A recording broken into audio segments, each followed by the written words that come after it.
بالاخره فرزانه ناز از دنیای مجردی خداحافظی کرد. عروسی عجیب. غیر قابل باور فرزانه ناز با پسر ایندی. بالاخره فرزانه ناز با آرزویش رسید و با دوست پسرش ازدواج کرد. آیا با واقعیت فرزانه ناز از تمامی صفحات مجازیش خداحافظی کرده است؟ گفتنی های تازه فرزانه ناز برای دوستداران و طرفدارانش. فرزانه ناز در کدام کشور است؟ من در این ویدیو پیرامون حقایق همین ماجرا خواهم پرداخت. پس در ادامه با کانال دنیا اینفو باشید.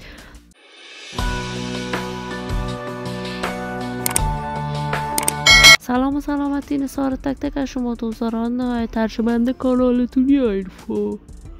شما را خوش آمدید میگم به یکی دیگر از ویدیوهای جذاب و دیدنی این کانال.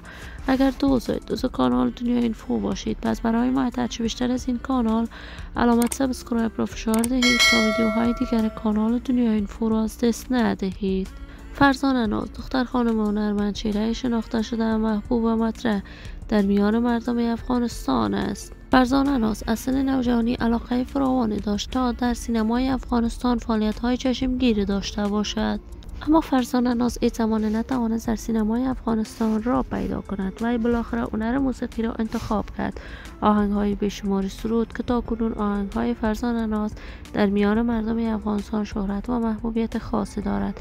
فرزانه بعد از آن که محبوب و مشهور شد، سفرهای به هندوستان داشت و سفرهای به هند توانست به سینمای هندوستان را پیدا کند. در چندین فیلم هندی به حیث رقص بازی کرد.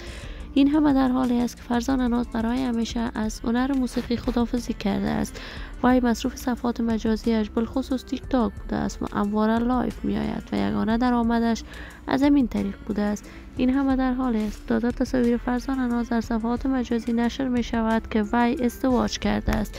ازدواج فرزانه ناز با دوست پسر ایندیش بوده است. من زندگی خوش و آرامی برای این دختر خانم جوان و هنرمند افغان از بارگاه عزت هزار تمنا دارم. عزیزان و همراهان ارجمند کانال دنیا اینفو، شما هم نظریات نیکتان را در بخش کامنت با من شریک بسازید. این ویدیو را با علاقه‌مندان و دوستان فرزانه ناز و اشتراک بگذارید. اگر دوست کانال دنیا اینفو باشید، پس برای حمایت بیشتر از این کانال علامت سابسکرایب را فشار دهید تا ویدیوهای دیگر کانال دنیا اینفو را از دست ندهید.